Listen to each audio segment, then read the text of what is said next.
RS mains के syllabus में modern history mainly अंग्रेजों के आगमन से शुरू होती है। आज से हम मॉडर्न हिस्ट्री का एक टॉपिक करने जा रहे हैं।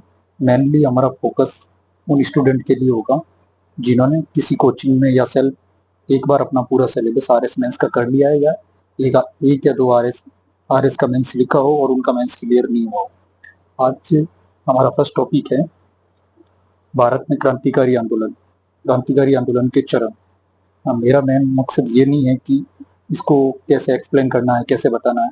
मेरा मेन मकसद ये होगा कि हम लास्ट मोमेंट पे इसको कैसे रिवीजन के लिए रख सकते हैं और बेटर यूटिलाइज कैसे करते हैं, क्योंकि आरएस का मेंस देने जाएंगे आरएस फर्स्ट पेपर में, और केवल एक मॉडर्न हिस्ट्री नहीं है, और पिछले कुछ आरएस के पेपर एनालिसिस अगर हम करते हैं और देखते हैं ढंग से, तो हिस्ट्री का सिलेबस बहुत वाइड है और इनको पूछने का स्कोप बहुत लिमिटेड हो जाता है। क्योंकि यूपीएससी में क्या होता है, केवल वर्ल्ड हिस्ट्री और इंडियन हिस्ट्री ही पूछते हैं, और उसमें पूछने का स्कोप भी ज़्यादा है। 250 मार्क्स का पेपर होता है। यहाँ पे राजस्थान हिस्ट्री का एक अलग से पोर्शन जुड़ जाने से उनको पूछने का स्कोप कम हो जाता है। तो हम जैसे एक छोटा सा एनालिसिस करके देखते हैं। जैसे आरएस 2018 में जो आज हम टॉपिक करने जा रहे हैं, इसको इतना क्रिप्स और लास्ट मोमेंट के हिसाब से हैंडी बनाना है कि हम इसको लास्ट के 5 मिनट या 2 मिनट में रिवाइज करके इस टॉपिक को पूरा खत्म कर सके।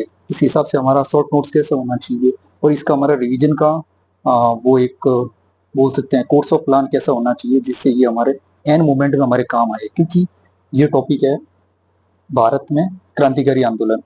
इस टॉपिक से 2018 में एक क्वेश्चन आया है। 20वीं शताब्दी में भारतीय क्रांतिकारी स्वतंत्रता आंदोलन के विकास की रूपरेखा प्रस्तुत करनी है। इसके 2-3 चरण है।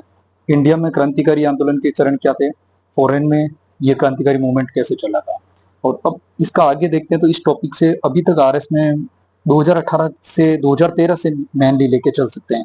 2013 से लेके टिल नाउ 2024 तक कोई क्वेश्चन नहीं है। 2024 का तो अपन किसी अलग यूट्यूब वीडियो एक पूरा बना के आरएस मेंस का एनालिसिस, आरएस मेंस में कैसे पैटर्न बदल रहे हैं, या आरपीसी किस माइंडसेट से क्वेश्चन पूछ रही है, कौन से सोर्स से वो क्वेश्चन को हंट कर रही है, वो सब बहुत अलग किसी वीडियो में डिस्कस करेंगे। बहुत एक एनालिसिस का एक अलग स्कोप हो जाता है। मेनली आज अपना टॉपिक है भारत में क्रांतिकारी आंदोलन। ये टॉपिक है, इसको हमें शॉर्ट नोट्स के हिसाब से 2 मिनट में पेपर से पहले 2-5 मिनट में कैसे रिवाइज करें, किस हिसाब से वो ऐसे शॉर्ट नोट्स अपन बना सकते हैं, खुद कैसे बना सकते हैं, क्योंकि अल्टीमेटली हमारे खुद के नोट्स ही काम आते हैं। मैं एक तो आपको एक रूपरेखा दे सकता हूँ, क्योंकि मुझे आरएस के 2 मेंस लिखने का अनुभव है, और मेरा first attempt with coaching he interview call हो गया था।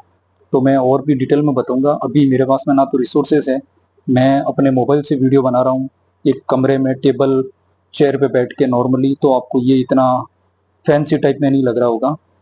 आपका मेन मकसद होना चाहिए इससे मैक्सिमम आपको नॉलेज गेन मिले। अब जैसे आज का ये टॉपिक है, मेरा बताने का यही था कि मॉडर्न हिस्ट्री के केवल मॉडर्न हिस्ट्री पे रिलाई करके हम अपना प्रिपरेशन को आगे नहीं बढ़ा सकते। या मॉडर्न हिस्ट्री होगी, या अकेला वर्ल्ड हिस्ट्री हो गया, या केवल राजस्थान हिस्ट्री पे फोकस करके हम आरएस मेंस को इंटरव्यू तक भी पहुंचना आज के टाइम में मुश्किल, ये बहुत टफ चीज हो गई है। तो जैसे देखो, एक ही क्वेश्चन आया था, एक टॉपिक है, इसमें ये स्प्रिंग बोर्ड के नोट्स मैंने मेनली प्रिपरेशन के टाइम में फॉलो करे थे मॉडर्न हिस्ट्री के लिए और वर्ल्ड हिस्ट्री के लिए। वर्ल्ड हिस्ट्री के लिए मुझे पर्सनली ऐसा लगता है कि थोड़ा और डिटेल में जाके पढ़ना पड़ेगा, और बाकी ओनली स्प्रिंग बोर्ड सफिशिएंट नहीं है। इस एक टॉपिक के लिए स्प्रिंग बोर्ड के ये नोट्स काफ़ी हैंडी भी थे, और मैंने इसको अपने शॉर्ट नोट से बना लिया था। जैसे ये इसमें इन्होंने प्रथम चरण करके बताया है। प्रथम चरण जैसे महाराष्ट्र, इसमें टॉपिक है कुछ क्रांतिकारी है, जैसे वासुदेव बलवंत फड़के, चापेकर बंधु एक नाम लिख रखा है, और वीडी सावरकर, आप ये देख सकते हो। फिर इन्होंने अपने फर्स्ट चरण के तहत ये था महाराष्ट्र का। फिर ये बंगाल में देख लो, कलकत्ता, मिदानपुर, ढाका। उसके बाद में फर्स्ट चरण के तहत लाल, बाल और पाल, 3 ये प्रोमिनेंट फिगर रहे हैं पूरे मॉडर्न हिस्ट्री में। अपन फ्रीडम मूवमेंट में देखते हैं। और फर्स्ट चरण का थर्ड हिस्सा है पंजाब, ठीक है। इसके बाद में फॉरेन में जो एक्टिविटीज थी फ्रीडम मूवमेंट की, वो शुरू हो जाती है यहाँ से। जैसे वैंकूवर आ गया, सैन फ्रांसिस्को, ये आप जैसे कि आप देख रहे हो। अब ये कम से कम हमने कितने पेज कवर कर लिए होंगे, इसमें 4 पेज स्प्रिंग बोर्ड ने दिए हैं और यहाँ पे क्रांतिकारी आंदोलन का दूसरा चरण शुरू होता है। तो मतलब हमारे पास में स्कोप कितना है, कंटेंट इतना सारा है, इसका कॉस्ट ऑफ बेनिफिट कितना है। उसके बाद में लास्ट एक क्वेश्चन पूछा गया है आज तक आरएस, अपन मेनली 2013 से लेके चलते हैं, क्योंकि उससे पहले आरपीसी का 2013 में, 2013 के बाद में सिलेबस चेंज हुआ था, फिर 2021 में इन्होंने और सिलेबस को चेंज करा था। ठीक है, तो अपने पास में सबसे बड़ा स्कोप है 10 मार्कर, मतलब 10 मार्कर और 100 वर्ड्स हमारे पास लिखने को 100 वर्ड्स है। कोचिंग वालों का ये होता है कि कोई भी क्वेश्चन हमारे नोट से बाहर नहीं जाए, हम क्लेम करके बता सके। उनको इन चीज़ों से मतलब नहीं होता है कि कैसे 10 मार्कर में बच्चा अप्रोच करेगा, कैसे इंट्रो, बॉडी पार्ट, कंक्लूजन को कैसे करना, उनको इन चीज़ों से कोई मतलब नहीं होता है। उनका एक ही मकसद होता है, कंटेंट की बम्बार्डिंग। उन्होंने ये पोता पकड़ा दिया, ठीक है, और वो अपनी जगह वो भी सही है। बट हमें एक स्टूडेंट का रोल कोचिंग के बाद में, स्टूडेंट का भूमिका 70 से 80% होती है, कोचिंग की भूमिका 10 से 20% तक ही होती है। ये भूमिका यहाँ पता लगती है। एक क्वेश्चन आया है पिछले 2023-2024 तक देखा जाए तो मोर और लेस 10 से 11 सालों में एक क्वेश्चन आया 10 मार्कर का। अब हमारे पास में ये पोता है 11 पेज का, और हमें इसको लास्ट मोमेंट के लिए लेके चलना है, जिससे हम इसको 5 मिनट में रिवाइज कर सकें और इसको बेहतर ढंग से अप्रोच कर सके इस क्वेश्चन को। 20वीं शताब्दी में भारतीय क्रांतिकारी आंदोलन के विकास की पूरी रूपरेखा बतानी है। मतलब इसमें जो हमने देखा था महाराष्ट्र वाला चरण, महाराष्ट्र में कैसे चला था, ये बंगाल में कैसे चला था, पंजाब में कैसे ये मूवमेंट चल रहा था, ये पूरा हमें और इसका सेकंड चरण है जो जिसमें सुखदेव, राजगुरु, भगत सिंह और भी है, मास्टर सूर्य सेन, उन सब की भूमिका आना शुरू होती है। तो वो एक अलग चरण चलता है और हमें इस 10 मार्कर में उन सबको बारी बारी से पूरा लिखना था।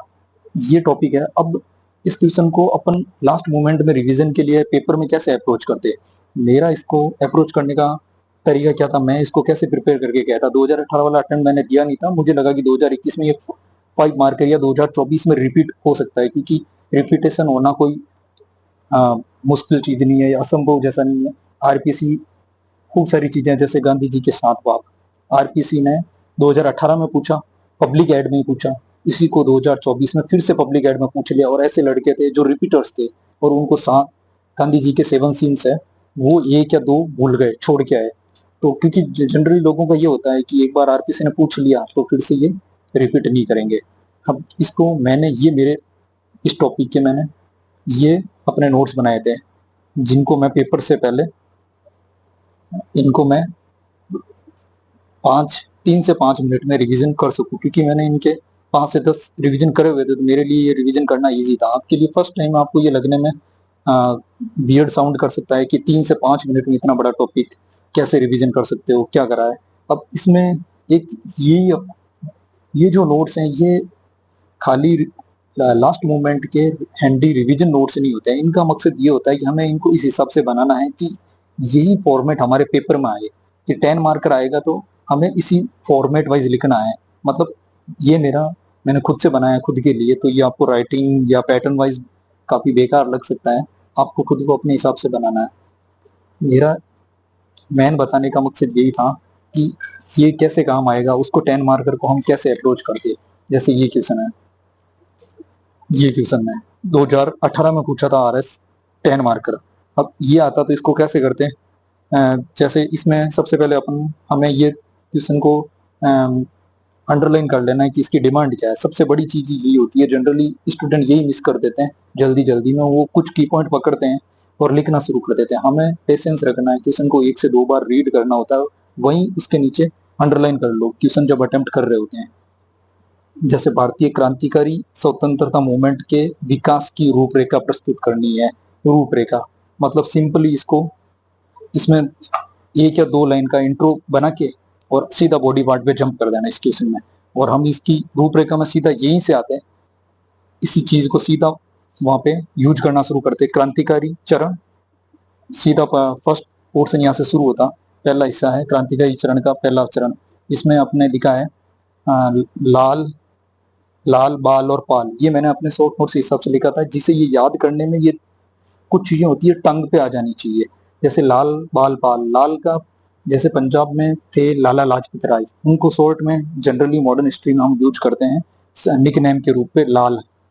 और बाल आप सबको जानते ही हो, बाल गंगाधर तिलक, हम छोटी क्लासों से पढ़ते आ रहे हैं, उनका वो नारा स्वतंत्रता मेरा जन्मसिद्ध अधिकार है, समझ रहे हो। तो बाल काफी फेमस, बाल गंगाधर तिलक जी काफी फेमस ये प्रोमिनेंट पर्सनैलिटी रहे।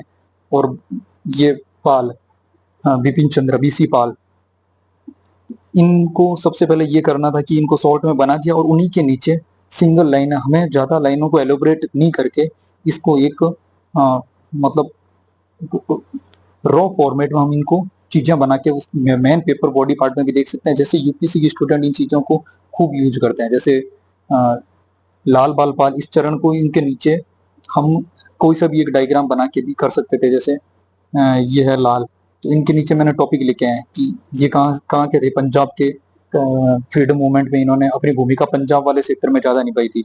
और इनके साथ में अजीत सिंह जी के चाचा थे, भगत सिंह जी के चाचा थे अजीत सिंह, सॉरी है ना, भगत सिंह जी के चाचा थे अजीत सिंह। और भी एक्टिविटी जो थे वो आगे चरण में आएंगे, जो फॉरेन से भी अपना काम कर रहे थे। और इनका ऑर्गेनाइजेशन का नाम बता सकते हैं, जैसे अंजुमन मोहब्बत वतन, और इनका न्यूज़पेपर था भारतमाला। ठीक है, एक पोर्शन खत्म हो गया, शॉर्ट में लिख दिया। और मैन है महाराष्ट्र, महाराष्ट्र में काफी ज्यादा एक्टिविटी हुई थी। जैसे मैंने लिखा है रामोसी जनजाति, रामोसी ट्राइब थी। और रामोसी ट्राइब में मैंने शॉर्ट फॉर्म में लिखा है वो, आप नोट्स में देखोगे तो ये बहुत बड़ा लिख रखा है, और मैंने इसमें करा है जैसे रामोसी जनजाति के मेन जो कार्यकर्ता थे उनमें थे वासुदेव बलवंत फड़के, और इनको आगे बढ़ाने का काम करा था दौलता रामोजी ने। 1870s के टाइम इनका था, और 1890s में बाल गंगाधर तिलक एक्टिवेट हो गए थे, जिनका इन्होंने मेनली अपनी जो एक्टिविटी उस टाइम ये करते थे अपनी मैगजीन के थ्रू, शिवाजी और गणपति महोत्सव इनका एक फेमस था। और इनकी केसरी और मराठा पत्रिकाएं आती थी, या मराठा इंग्लिश में थी, और केसरी मैगजीन ये थी मराठी लैंग्वेज में। मराठा मराठी लैंग्वेज में नहीं था, ये इंग्लिश लैंग्वेज का इनका न्यूज़पेपर हुआ करता था। और फिर एक प्रोमिनेंट फिगर है जिसके ऊपर मूवी भी बनी है, वी डी सावरकर, वीर दामोदर सावरकर।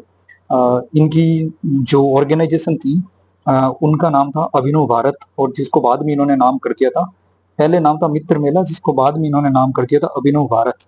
और इन्हीं की ऑर्गेनाइजेशन में काम करते अनंत लक्ष्मण करकरे, जिन्होंने नासिक षड्यंत्र केस हुआ था जिसमें नासिक के जज जैक्सन की हत्या कर दी थी अनंत लक्ष्मण करकरे ने, जिनको इसमें इनको फांसी की सजा हुई थी। और विनायक दामोदर सावरकर, यहाँ उनको काला पानी की सजा सुनाई गई थी।